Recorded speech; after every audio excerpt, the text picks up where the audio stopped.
خدا را. حضور کا جو پیار ہے نا، اور یہ جو ہمارے ہاں پیار ہے نا، نعرہ لگانا بڑا کھول کے، اور ہمارے ہاں اعلان ہوتا ہے کہ جس کا ہاتھ اونچا ہو گیا نعرے میں وہ بڑا عاشق رسول ہے، بس سند جاری ہو گئی. یہ نہیں، عشق کسی اور چیز کا نام. عشق نہ کسی ایک نوجوان، وہ میری طرح کا جو مولوی پگڑی داڑھی باندھ لیتا نا، داڑھی رکھ کے پگڑی باندھتا ہے، اس کو بھی کلین شیو نوجوان اکثر گناہ گار ہی نظر آتے ہیں. حالانکہ نہ کسی کے حال پہ طنز کر، نہ کسی کے غم کا مذاق اڑا، وہ جسے چاہیں جیسا نواز دے. ہاں، یہ کیا پتہ ہے کہ کس کا دل کہاں جڑا ہوا ہے.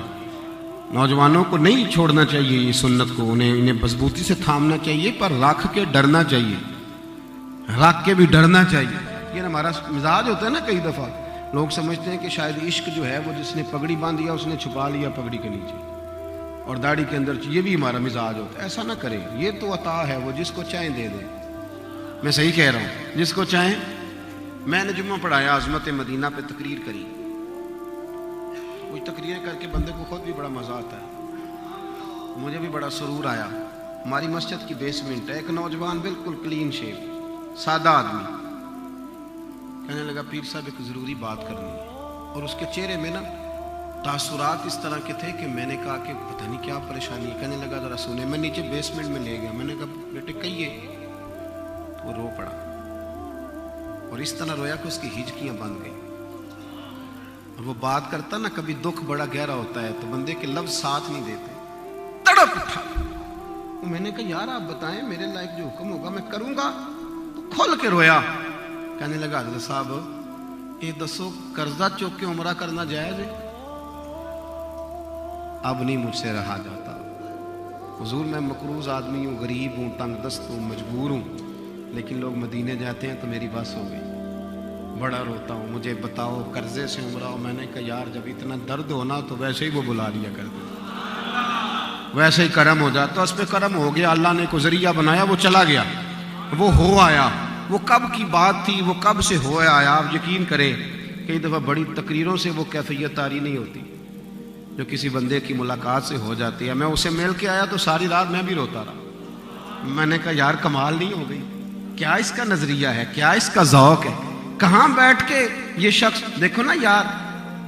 مجھے ایک صاحب کہنے لگے کہ یہ جو حضور نے فرمایا اپنی اولاد کو محبت رسول سکھاؤ تو کیسے سکھائیں. تو میں نے کہا اکثر آپ کا منہ اترا ہوتا ہے، گھر جاتے ہیں تو بچوں کو پتہ چل نہیں جاتا کہ ابے کو کیا ٹینشن ہے، آج کل کاروبار ٹھیک نہیں چل رہا، باہر حالات خراب ہیں. گھر میں شور ہوتا ہے کہ نہیں. اماں بھی کہتی ہے پتر کوئی بات نہ کرنا، تمہارا ابا پریشان ہے. ہو جاتا ہے نا.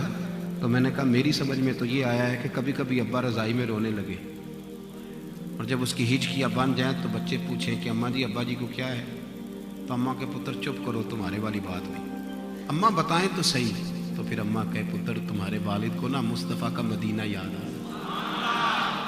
انہیں نا درد ہے وہ کیفی. اس سے بچے محبت سیکھیں گے، اس سے ان کے دلوں میں شعور آئے گا.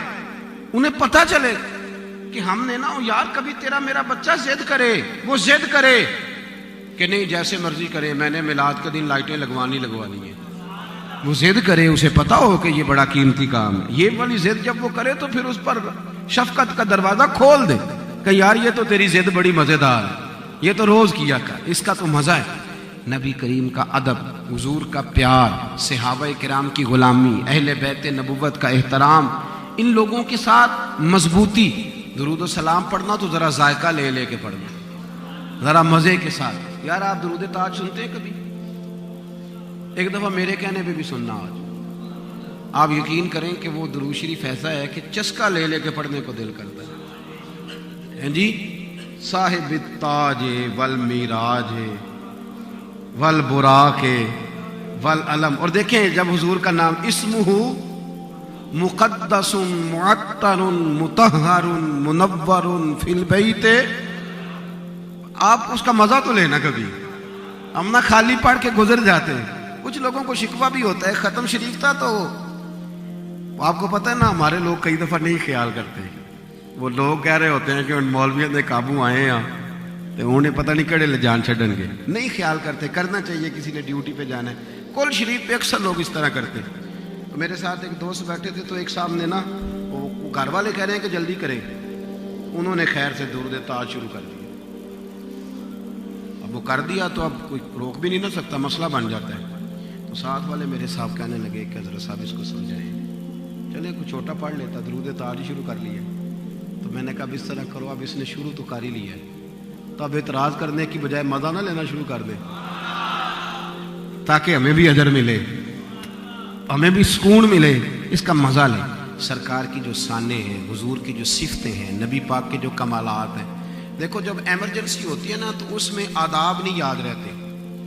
ہمارا بھی کوئی نہ کوئی تقیہ کلام ہوتا ہے, اللہ کرے ماشاءاللہ الحمدللہ ہمارا تقیہ کلام ہو, لیکن کوئی نہ کوئی تقیہ کلام ہمیں نہیں پتہ ہوتا, لیکن ہمارا کوئی نہ کوئی ہوتا ہے کہ نہیں ہوتا.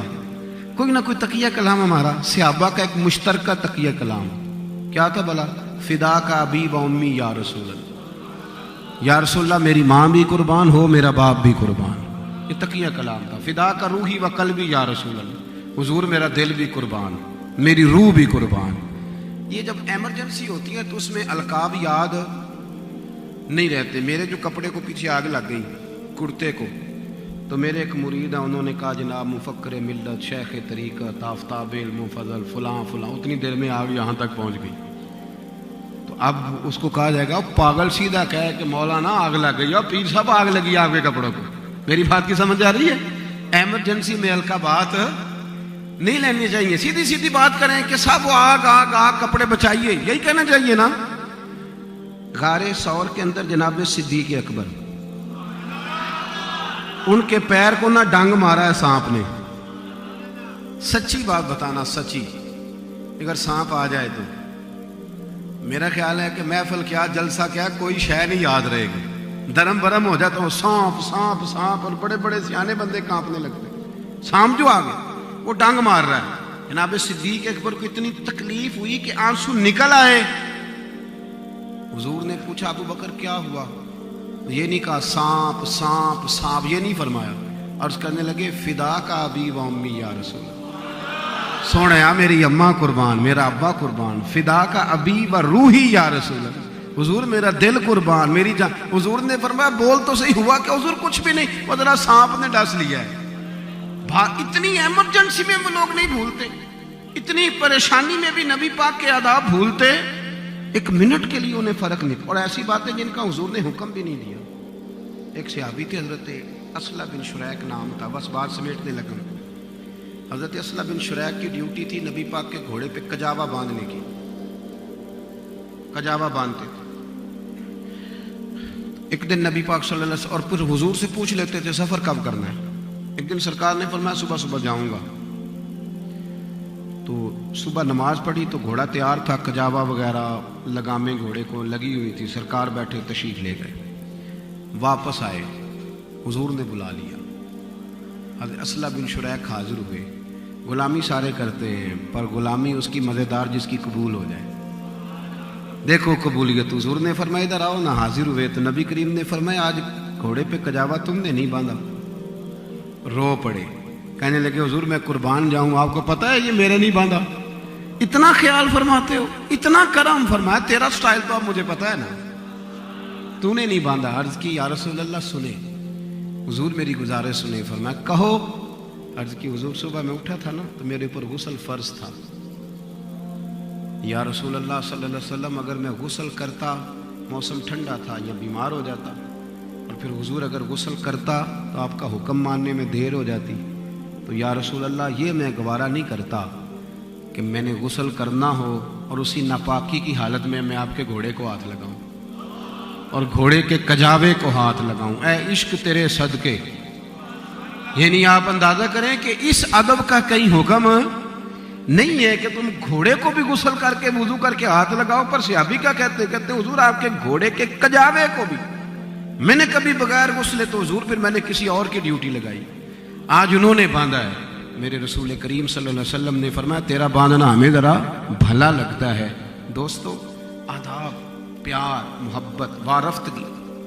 میں نے ایک قول پڑھا حضور غوث پاک کا اس سال 11ویں کے موقع پر. حضور غوث اعظم فرمایا کرتے تھے سامنے والے کو دیکھ کے تم نے اپنا اخلاق نہیں خراب کرنا. وہ جو کرتا ہے وہ کرے, اپنا اخلاق خراب.